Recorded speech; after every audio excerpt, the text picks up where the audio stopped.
Voilà, il y a quelqu'un qui m'a demandé de faire une vidéo sur l'adjectif avec ou sans E en néerlandais. On sait que c'est un grand problème. Parfois, on a le mot, par exemple, mooi, et parfois, on a mooi.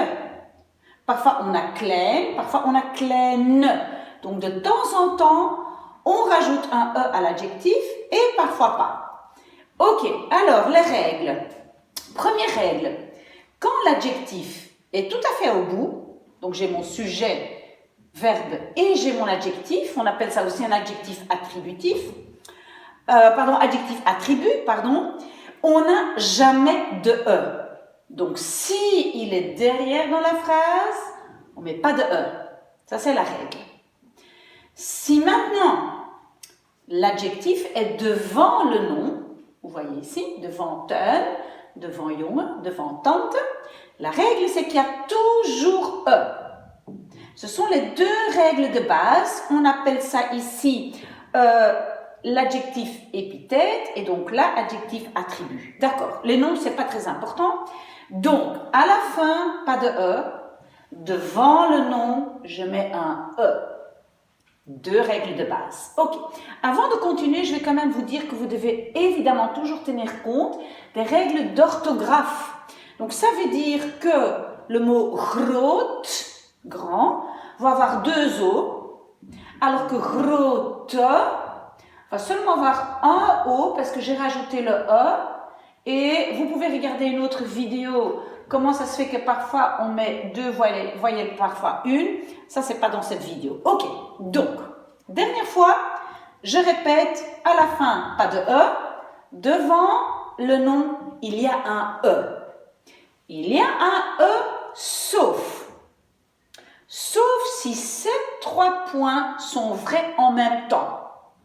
Donc, je vais dire que l'adjectif devant va toujours avoir un E à la fin, sauf si j'ai un nom neutre, donc qui au départ est avec het, qui dans ce cas-ci n'est pas utilisé avec het, mais utilisé avec een, geen, rien, elk, welk, zo'n, veel, weinig. Et troisièmement, il est singulier. Donc, je répète, je mets toujours un E à l'adjectif devant, sauf si c'est un nom neutre, utilisé avec un de ces mots-là, et singulier. Et les trois doivent être vrais en même temps. Très bien, maintenant on va essayer pour voir si ça fonctionne. Alors, je vous donne un huis. Ok, un huis. Huis, c'est un mot neutre. Il est utilisé avec een. Il est singulier, oui, c'est une maison singulier.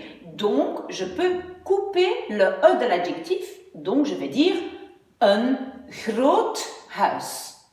D'accord? Voilà, maintenant un autre exemple, j'ai het huis. C'est un mot neutre? Oui. C'est un mot singulier? Oui. Il est utilisé avec een, non. Je ne peux pas couper le E, donc je vais dire het grote huis. Ok. Je prends l'exemple huizen. Huizen, ben, écoutez, je vois déjà, il n'est pas singulier. Donc je sais déjà que je ne peux pas couper le E. Donc ça va être grote huizen. Alors, j'ai de gebouwen. Ah, de gebouwen, je vois déjà, c'est pluriel. Donc, il n'est pas singulier. Ben voilà, je ne peux pas couper le E. Ça va être de grote gebouwen. Elk gebouw. Gebouw, au départ, est un mot neutre. Ça, évidemment, il faut savoir. Je ferai encore une vidéo là-dessus, mais gebouw est donc un mot neutre. Ça veut dire qu'au départ, il est utilisé avec het. Il est singulier, oui. Est-ce qu'il est utilisé avec un de ces mots? Oui, il est utilisé avec elk, donc je peux couper le E. Donc je vais dire elk groot gebouw. Ok. Zo'n brood, donc un tel pain, zo'n brood. Est-ce que c'est un mot neutre? Oui, parce qu'au départ c'est het brood. C'est singulier? Oui. C'est utilisé avec un de ces mots-là? Oui, avec zone. Donc, je peux couper le E. Donc, je vais dire zo'n groot brood. Alors, zo'n broden, de tel pain. Je vois déjà, c'est pluriel.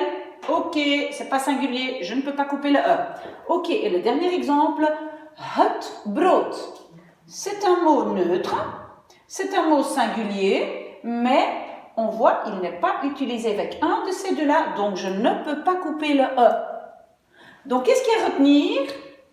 À la fin, il ne change pas, il n'a jamais de E. Quand il est devant, je mets toujours E, sauf si ces trois-là sont vrais. Voilà, ça c'est tout ce qu'il y a à retenir. S'il y a encore des questions à me poser, vous connaissez mon adresse mail, vous pouvez toujours m'envoyer un message.